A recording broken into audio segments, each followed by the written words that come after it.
Well, whether or not the system is right or wrong is not for me to decide. My only hope is to give each of you the tools to make that decision for yourself, because I do believe in free thinking, and a lot of times I tend to not to get out of my own way on this, because I'm so far into my own agenda that I push it on people, and that's not fair. I'm doing exactly the thing that I'm trying to avoid in this. My friends and family, I'm sure at some points are sick of hearing it, but then again, my friends and family are beginning to understand what it is that I'm trying to say. It's everyone else that I want to hear that you can change everything. You can change everything just by the way that you look at it. If everyone in this world for 1 minute decided that they were going to put the guns down and look at each other and say, enough is enough, that would have a great and profound impact on the world around them. Immediately. That would be an immediate effect.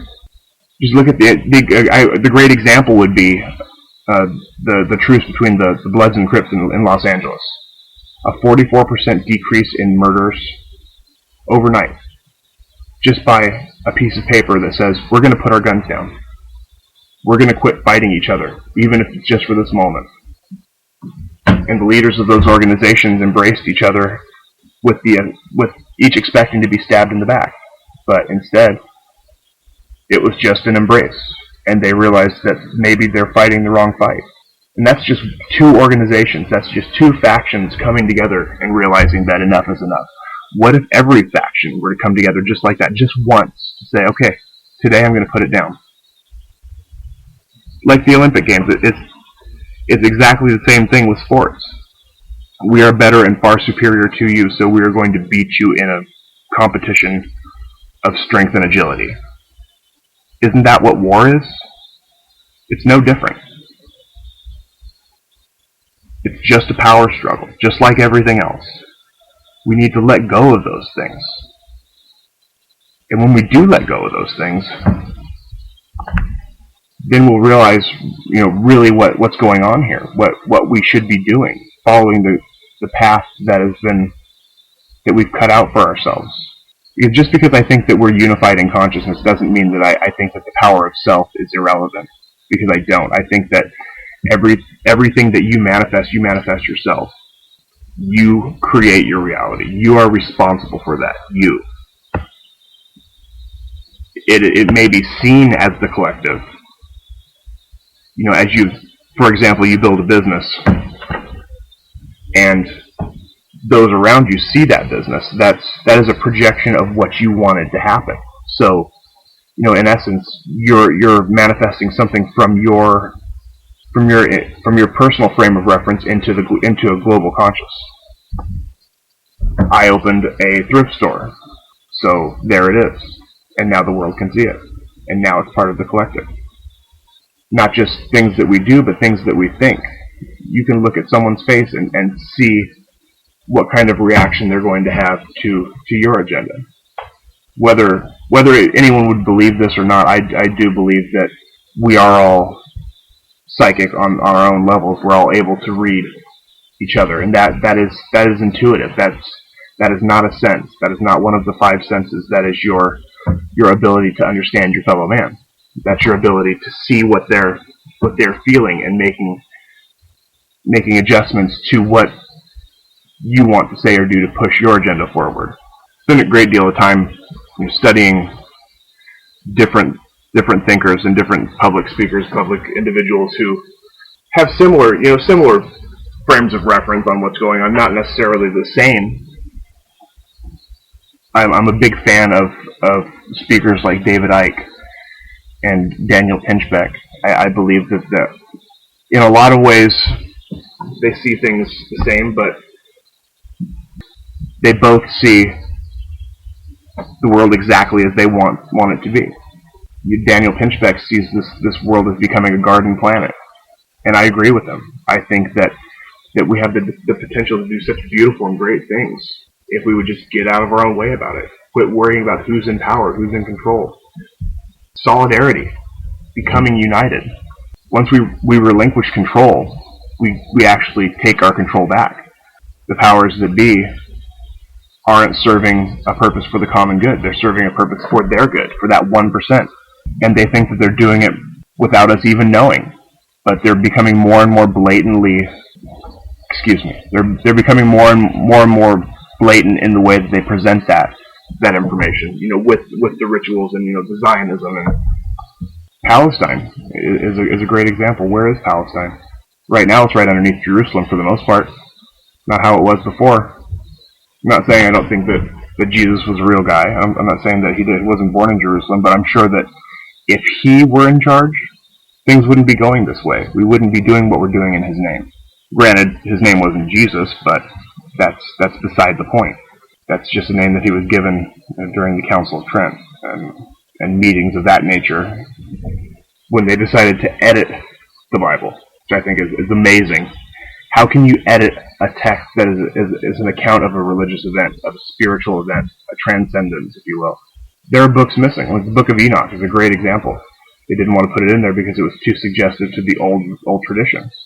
The birth date and the resurrection coincide with so many other earlier ancient religions. The book was manufactured to create a false solidarity, to unite the people of Europe, and then beyond that, on one idea that would further the monarchy, further the empires, further the war.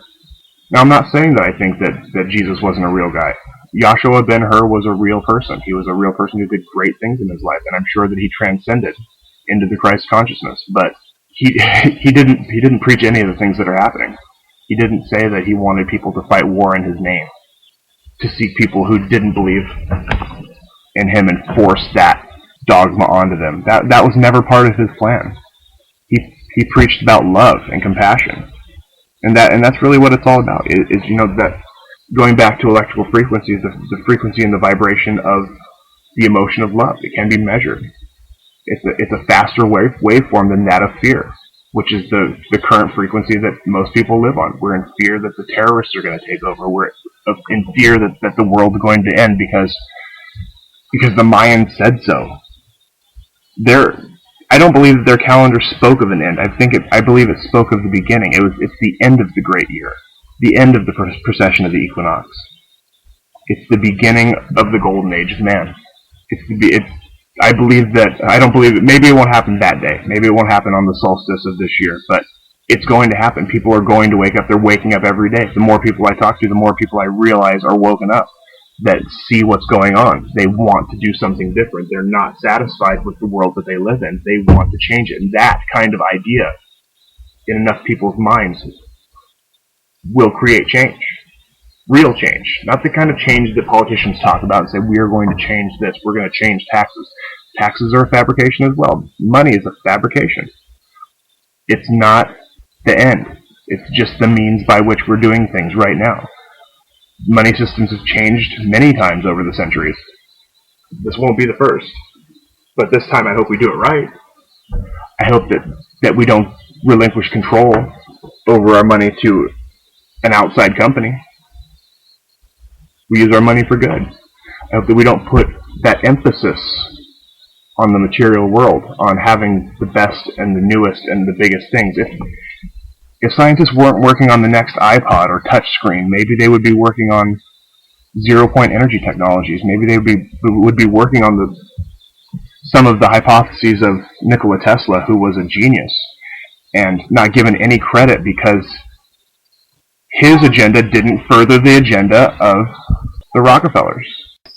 So then I guess the question is, what's my point? What am I getting at? I guess what I'm really getting at is that in order to address a problem in society, we have to admit that it's a problem in the first place. And right now, the problem is that we've relinquished all of our power to a corporate system that only cares about furthering its agenda, and its agenda is power and control over the people. They tell us what to buy. They tell us what to watch. They tell us when to do what we do every single day, and we do it. We do it without even thinking. We are pre-programmed to live this life. And it doesn't have to be that way. We could live in complete true freedom. We could actually spend our time living a life that we want to live, rather than the life that Goldman Sachs thinks is going to be the best for you. It's not. It never was. It never will be. We need to get out of our own way. And that's what this is about. That's my agenda, is to help whoever's listening to get out of their own way and realize that there's a better world out there if we just give it a chance. Now, I've got an interview on here that actually kind of ties in to the topic of agendas by my counterpart. It was going to be an interview, actually, but we realized that we're kind of the yin and the yang of this whole Podgasm idea. So Marco's going to be interviewing Brian Smith, who has a very noted opinion on 9/11, and it's a growing opinion. It's an opinion that a lot of people have, and the reason why was to further an agenda. The name of that video for our purposes will be episode 1-2. That's Marco's Podgasm interview with Brian Smith on 9/11. I'll put the link below, and this has been Podgasm. We'll see you next time.